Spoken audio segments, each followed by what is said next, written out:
Halo Bray, kembali lagi di gaptek.id dan di video kali ini gua pengen membahas PC rakitan lagi dan sesuai janji yang udah gue bilang di video gue sebelumnya, kalau gue bakalan bikin PC yang isinya itu full AMD untuk dijual ke kalian. Jadi PC ini juga dalam rangkaian video gue yang dimana itu berkolaborasi dengan COC Komputer. Jadi gaptek.id memang udah secara resmi bisa jualan juga technically, tapi ya bukan toko gue gitu, tapi bisa bekerja sama dengan toko-toko lah. Jadi sebenarnya ini adalah project gua untuk bantu toko-toko juga sih. Jadi sebenarnya nggak cuma COC Komputer aja yang bisa. Jadi kalau ada toko lain mau kerja sama bareng kayak begini juga itu boleh-boleh aja. Gue juga jadi dapat konten, nggak perlu beli PC untuk bikin rakitan PC-nya. Tokonya juga bisa jualan gitu. Dan gue masih tetap bisa dapat komisi dikit-dikit lah dari tokonya.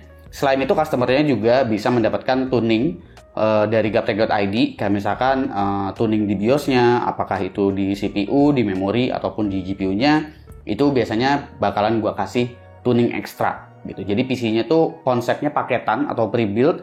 Kalau kalian mau custom sendiri silahkan, tapi kalian nggak dapat tuning dari gaptek.id. Lalu kalau misalkan kalian mau tiru spesifikasinya atau diganti salah satu juga, itu boleh-boleh aja, silahkan kalian tiru juga nggak apa-apa, karena tujuan gua memang pure untuk ngebantu semuanya. Ngebantu kalian yang lagi pengen beli PC, ngebantu toko juga biar penjualan tuh pada naik. Kurang lebih seperti itu. Jadi ya kelebihan dan kekurangannya juga bisa tetap bebas gue sebutkan di video gue ini untuk rakitan PC-nya. Nggak ada intervensi dari manapun lah gitu ya. Oke, untuk PC yang ada di sini sesuai janji gue akan bikin yang versi full AMD. Karena sebelumnya gue selalu pakai CPU-nya Intel. Ini PC-nya budgetnya itu kurang lebih sekitar 14,9 juta rupiah ya. Karena ini menggunakan platform AM5 dan jarang banget platform AM5 bisa dapat harga yang segini sejujurnya. Karena ya AM5 kita tahu motherboardnya mahal, prosesornya mahal kayak gitu, dan semua di sini menggunakan last gen. Jadi udah pakai AM5, GPU-nya juga udah pakai RDNA 3. Spesifikasi yang digunain itu apa aja? Untuk prosesor yang gue gunakan itu ialah AMD Ryzen 5 7600. Gue mau menggunakan ini jelas ya, karena AMD Ryzen 5 7600 adalah prosesor AM5 yang paling murah saat ini. Bukan yang versi X memang, tapi tenang aja karena kita masih tetap bisa ngidupin PBO karena nggak di lock sama sekali sama AMD untuk AMD Ryzen 5 7600. Sehingga kita masih bisa tetap mendapatkan performance yang kurang lebih identik dengan AMD Ryzen 5 7600X. Lalu untuk motherboard, karena chipset A620 itu udah rilis ya, dan ini bisa menjadi solusi untuk motherboard murah di soket AM5, maka dari itu gue menggunakan chipset A620 di sini. Tepatnya dari ASRock, yaitu adalah ASRock A620M HDV M.2 Plus. Gue pilih yang Plus, dan ini gue harus kasih tahu juga ke kalian kenapa bukan yang M.2 biasa. Karena ada perbedaan di konfigurasi VRM. Kalau kalian pakai yang M.2 biasa, itu VRM-nya sedikit sekali, cuma 4 phase kalau nggak salah. Tapi kalau yang ini, dia udah pakai 6+1+1 kalau nggak salah ya. Jadi total ada 8 phase, dan itu lebih ideal lah untuk mengakomodir CPU yang kalian gunakan. Kalau kalian pakai CPU yang Ryzen 7000 series yang non-X, itu kan rata-rata CPU-nya berjalan di 90 watt ya.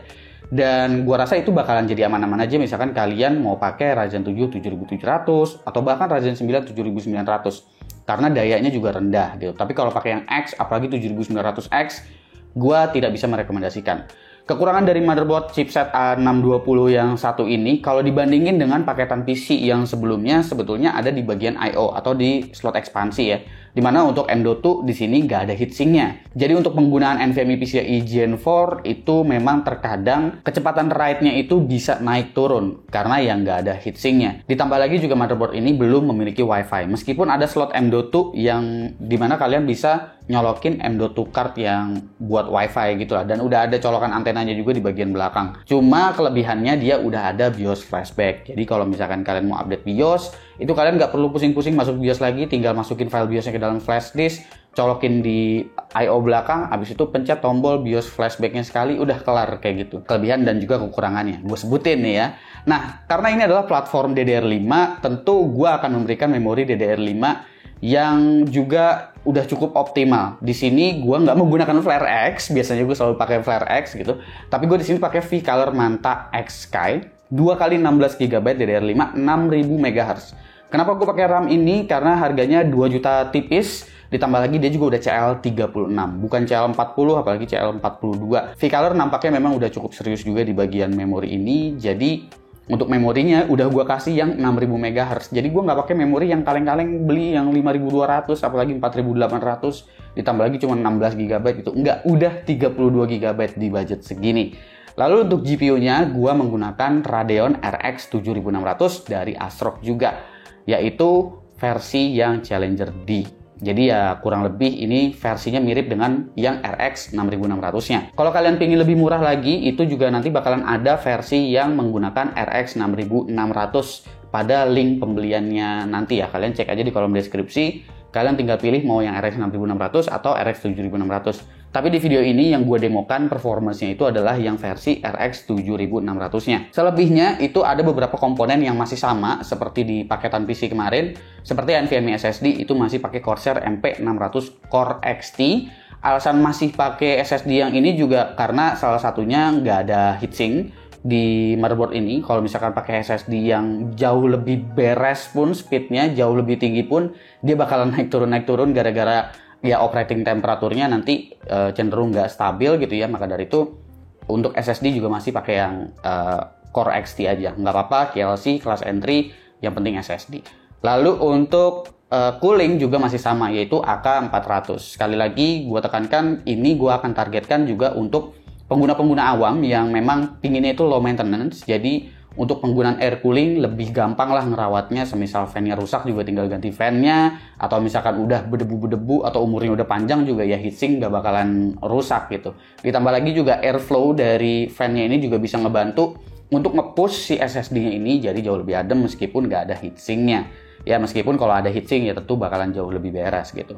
Lalu untuk yang sama lagi komponennya itu adalah power supply. Power supply-nya ini adalah Enermax Marble Bronze 750 Watt 80 plus bronze. Alasannya masih sama sih, kapasitas yang gede itu dipakai semisal kalian pingin upgrade lagi, baik itu CPU atau GPU-nya, itu kalian udah nggak perlu gonta-ganti power supply lagi. Power supply-nya juga udah cukup oke ya, nggak ada masalah kok. Ini selevel juga dengan kelas-kelasnya Cooler Master MWE yang versi bronze.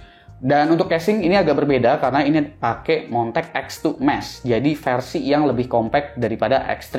Kalian udah dapetin 3 fan RGB, yang depan itu 14 cm, yang belakang 12 cm ya. Fan depannya cukup gede dan di sini udah ada RGB statik. Sebetulnya bisa dimatiin, tapi memang ada yang aneh dari PC ini karena gue udah colokin untuk LED-nya di bagian power, tapi tombol di casingnya pas gue pencet itu dia nggak mau mati RGB-nya gitu.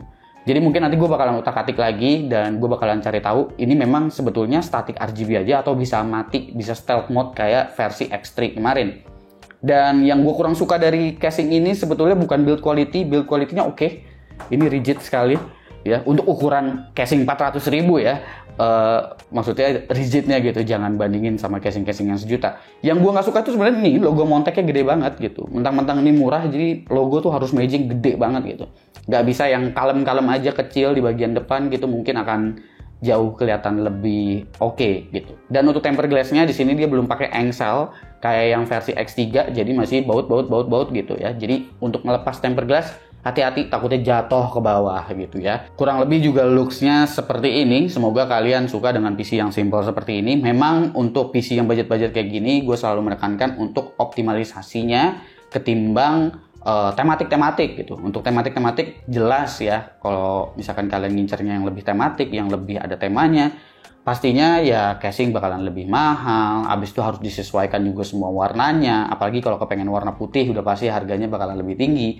Makanya kalau yang budget-budget seperti ini di kelas menengah ke bawah, gue akan coba maksimalkan di bagian performance. Seperti biasa akan ada tuning yang gue jalankan dan kalian bisa dapetin semisal kalian beli PC ini secara paketan langsung. Untuk tuningnya yang pertama itu adalah tuning di CPU. Untuk tuning CPU-nya di sini PBO-nya gue enable dengan TJ Max temperatur di 75 derajat Celcius dan itu udah ada presetnya sebetulnya dari motherboardnya ASRock. Jadi sebetulnya nggak terlalu sulit buat gue untuk nge-tuning PC ini sejujurnya karena ASRock udah menyediakan beberapa preset.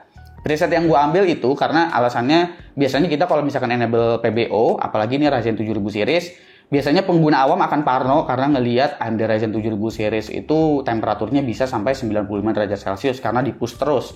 Maka dari itu gue coba enable PBO-nya, tapi untuk TJ Max-nya gue limit di 75 derajat Celcius. Yang ini efeknya adalah nanti CPU-nya punya performance gain yang cukup dekat dengan 7600X, tapi untuk CPU temperatur nggak akan menyentuh 95 derajat Celcius sama sekali. Lalu untuk memori, expo-nya jelas gua nyalain, sehingga memorinya jalan di 6000 MHz. Dan untuk SOC voltage-nya itu gua jalanin di 1,25 volt ya. Jadi udah fix SOC voltage-nya. Jadi buat kalian yang ngerasa agak-agak takut gara-gara berita-berita kemarin, nanti takut soketnya kebakar gitu ya, CPU-nya melentung gara-gara SOC voltage yang terlalu tinggi di automatic-nya, gue udah kasih SOC voltage di 1,25 volt dan itu berjalan dengan sangat-sangat stabil. Lalu untuk resizable bar, itu semua PC paketan di Gaptek automatic semuanya udah pasti dapat resizable bar yang enable ya, bawaan dari BIOS-nya. Jadi nggak usah khawatir untuk resizable bar alias Smart Access Memory kalau misalkan di platformnya AMD dan juga AMD untuk GPU-nya, itu semua udah enable. Dan semua settingan BIOS ini juga udah gua save menjadi satu profile di dalam BIOS-nya, sehingga kalau misalkan kalian update BIOS atau kalian BIOS-nya ke reset gitu ya kan, mungkin nggak sengaja kepencet BIOS flashback atau nggak sengaja ke short clear CMOS-nya, kalian bisa load lagi untuk BIOS profile-nya. Untuk GPU gue nggak melakukan tweaking apapun, ya seperti biasa yang selalu gue kasih tahu karena ini Radeon terlalu riskan. Biasanya agak gacha-gacaan juga untuk undervoltingnya, jadi gue biarkan default aja untuk menjaga kestabilan dari GPU-nya juga ya. Karena takutnya ada driver issue atau mungkin ya cukup gacha untuk undervoltingnya, lebih baik GPU-nya dibiarkan saja. Karena ini juga udah menggunakan RDNA 3, jadi performance juga harusnya udah cukup kenceng, kayaknya nggak perlu di-OC-OC lagi juga. Ini performance udah cukup beres, paling yang agak kurang dari RX 7600 ya memang di bagian power consumption-nya aja yang lebih tinggi daripada RX 6600. Segimana sih performance dari PC seharga 14,9 juta atau bisa kurang bahkan ya, bisa kurang dari 14,9 juta kalau misalkan kalian pakai RX 6600 sebenarnya. Tapi kita bahas yang RX 7600 kali ini, bagaimana performance-nya. Mari kita lihat performance dari PC Gaptek XCOC versi full AMD. Oke, kita akan mulai dari temperatur terlebih dahulu ya. Yang kalian lihat ini adalah chart untuk CPU temperatur. Ambience gua itu ada di angka 26 derajat Celcius dan pengujian ini menggunakan tempered glass alias casingnya ditutup. Di sini kalian bisa lihat kalau CPU temperatur nggak menyentuh angka di 95 derajat Celcius seperti AMD Ryzen 7000 series kebanyakan. Karena gue udah melakukan tuning sehingga CPU temperatur di sini mencapai di angka 74 sampai dengan 75 derajat Celcius aja pada saat stress test atau full load. Dan CPU package powernya di bagian bawah itu kalian tetap nggak kehilangan performance. Jadi CPU package powernya masih ada di kisaran 90 sampai dengan 95 watt. Jadi di sini gua mencoba untuk bikin CPU-nya jadi adem tapi nggak ke nerf juga untuk performance-nya nanti. Lalu untuk GPU temperatur, di sini GPU temperaturnya itu ada di angka sekitar 65 sampai dengan 67 derajat Celcius. Ini angka yang cukup adem ya untuk ukuran RX 7600. Sementara untuk GPU hotspotnya memang cenderung cukup tinggi, ada di 89 sampai 90 derajat Celcius. Tapi perlu kalian tahu bahwa ini sangat-sangat normal. Karena untuk GPU hotspot dari RDNA 3 itu memang bisa tembus mencapai angka 100 derajat Celcius dan itu masih dikategorikan normal oleh AMD-nya langsung. Ketika bermain game, ini CPU temperaturnya itu sangat-sangat dinamis ya, tergantung load dari gamenya itu sendiri. Mulai dari 60-an sampai dengan di 75 derajat Celcius, tapi jarang banget nyentuh di angka 75 derajat Celcius. Sementara untuk GPU-nya paling mentok itu ada di angka 69 derajat Celcius, yang berarti di sini secara temperatur dan juga airflow itu masih sangat-sangat aman. Performance CPU-nya gimana? Gue udah melakukan pengujian pada Cinebench R23. Jadi AMD Ryzen 5 7600 yang ada di sini itu kurang lebih memang mendapatkan performance yang mirip-mirip seperti default, meskipun ini udah menggunakan Precision Boost Overdrive. Ini disebabkan karena junction temperaturnya yang di limit di 75 derajat Celcius, tapi nggak masalah, kalian tetap mendapatkan performance yang memang seharusnya untuk Ryzen 5 7600. Jadi kalau diukur dengan PC Gaptek XCOC yang kemarin-kemarin, versi 12400F dengan BCLK OC itu masih sedikit lebih tinggi multicore-nya. Dan versi 13400F tentu akan lebih tinggi multicore-nya. Tapi kalau kalian perhatiin di bagian single core, AMD Ryzen 5 7600 di sini sangat-sangat dominan karena dia doang tuh sendiri yang bisa di atas 1800 sampai 1854. Lalu untuk kemampuan GPU-nya sendiri, RX 7600 ini memang kemampuan untuk performance rasternya itu memang sangat-sangat baik ya. Bahkan diterima Fast-Track Ultra itu mendapatkan skor yang identik sekali dengan RTX 3060 Ti yang udah gua undervolt. Yang dimana ini adalah PC Gatek XQC yang kemarin. Tapi emang untuk GPU power draw itu kalian nggak bisa samain dengan 3060 Ti yang udah di undervolt. 3060 Ti yang di undervolt itu cuma makan di sekitar 150 watt aja. Sementara untuk RX 7600 ini dia sedikit lebih tinggi, ada di angka 169 atau 170 watt. Itu pun dengan kemampuan ray tracing yang masih tetap di bawah RTX 3060 Ti ya. Memang RX 7600 ini sebenarnya lebih tepat apabila dikompetisikan dengan RTX 3060 versi 12GB. Atau kompetisinya itu dengan RTX 4060 8GB. Tapi dengan harga yang lebih murah untuk RX 7600 ini jika dibandingkan dengan RTX 4060 yang baru aja rilis. Kemampuan RDNA 3 pada Adobe Premiere juga jauh-jauh lebih baik ketimbang RDNA 2 ya. Dimana untuk PC yang kemarin yang menggunakan RX 6600 untuk Adobe Premiere itu beres dalam waktu 2 menit 8 detik untuk project yang biasanya gue pakai benchmark, dan di sini udah setara nih dengan Nvidia karena bisa dapetin di angka sekitar 1 menitan, dan ini 1 menit 26 detik. Jadi bedanya sangat-sangat jauh di Adobe Premiere. Kemampuan encodernya cenderung masih sama ya untuk di DaVinci Resolve ini, baik RDNA 2 si RX 6600 ataupun RX 7600.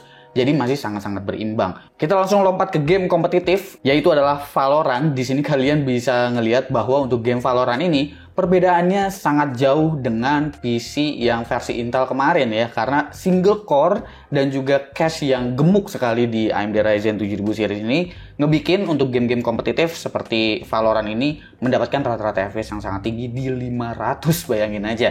Dan untuk game AAA semua juga menggunakan resolusi 1080p dengan preset yang sama seperti versi Intel kemarin.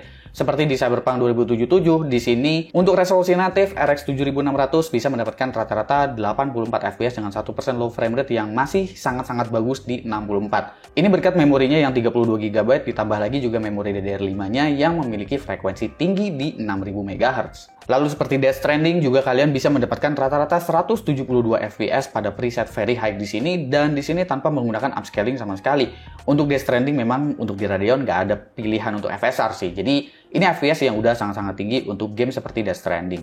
Lalu selanjutnya adalah Far Cry 6. Far Cry 6 di sini menggunakan FSR Ultra Quality dengan preset Ultra juga. Rata-rata FPS yang bisa didapetin itu adalah di 91 dengan 1% minimum juga yang sangat-sangat baik ya di 54. Sementara RX 6600 yang ada di versi Intel kemarin itu 1% minimum FPS-nya memang agak sedikit drop. Hogwarts Legacy dengan preset high masih bisa mendapatkan rata-rata 127 fps. Ini kalau kalian benar-benar nggak mentingin yang namanya ray tracing, sebenarnya kemampuan dari RX 7600 ini memang kenceng banget. 1% low frame rate-nya juga bahkan nggak sampai acak-acakan, yang biasanya di Hogwarts Legacy itu sangat acak-acakan. Nah, apabila kalian menggunakan ray tracing, sebetulnya itu masih mendapatkan rata-rata FPS yang bagus di 80-an, tapi 1% low frame rate-nya udah aur-auran. Jadi gua sebetulnya masih belum bisa ngerekomendasiin untuk mainin game seperti ini dengan menggunakan ray tracing. Lalu Horizon Zero Dawn di sini gue menggunakan preset Ultimate dan kalian bisa dapetin rata-rata 161 fps dengan bantuan FSR 2 Quality.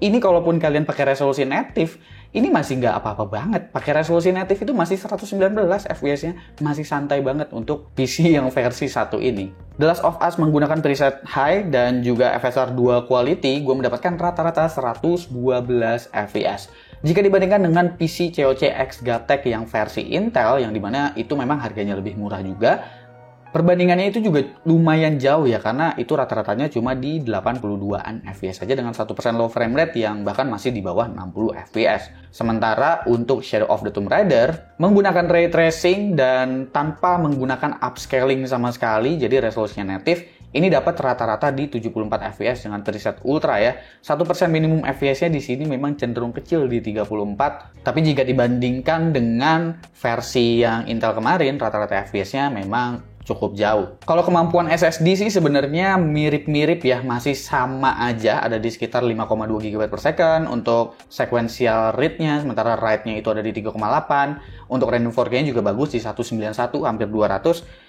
Tapi dalam beberapa kasus ini SSD bakalan bisa ngedrop untuk bagian write-nya aja sih di sekuensialnya. Untuk random 4K-nya sebenarnya nggak ngedrop banget. Tapi itu bisa turunnya ke 600-an gitu. Ini disebabkan memang untuk SSD yang QLC, operating temperaturnya itu nggak bisa terlalu tinggi. Jadi menyentuh angka 55 derajat Celcius aja, dia udah bakalan nurunin kecepatannya. Jadi memang akan ada kelebihan dan kekurangan sendiri ya untuk PC Gaptek XCOC ini. Gue juga nggak bakalan bisa nge-config sampai sesempurna itulah. Jadi untuk yang versi Intel, kalian bakalan ngedapetin kemampuan multicore yang lebih kencang, main game juga masih bisa, memori DDR4 yang kalau mau di-upgrade harganya masih jauh lebih terjangkau, dan SSD yang lebih adem. Sementara kalau ini, kemampuan sisanya main game dan segala macam itu lebih nonjol di yang versi full AMD ini. Ditambah lagi juga RDNA 3 punya encoder yang lebih bagus juga. Ya, kecuali kalian ngambil yang RX 6600, mungkin hasilnya akan mirip-mirip untuk kemampuan gamingnya. Oke, kurang lebih segitu ya pembahasan gue untuk PC Gaptek XCOC yang satu ini, versi full AMD. Ternyata dengan budget kurang dari 15 juta rupiah, kita udah bisa bikin PC dengan platform DDR5, soket AM5 yang dikabarkan oleh AMD juga soketnya bakalan dipakai sampai tahun 2025 gitu ya. Masih dikasih update prosesor maksudnya sampai ke sana-sananya. Jadi ini lebih futuristik lah gue bisa bilang secara platform, karena prosesornya generasi paling terakhir, untuk GPU juga generasi paling terakhir. Nah, ada kabar gembira juga dari COC, katanya bahwa mereka pengen kasih potongan langsung Rp200.000 untuk 10 pembeli pertama, khusus untuk versi yang full AMD ini. Jadi kalau misalkan kalian tertarik, itu kalian bisa cek kolom deskripsi untuk link pembeliannya. Oke? Gue Suki dan seperti biasa, sampai jumpa di lain kesempatan.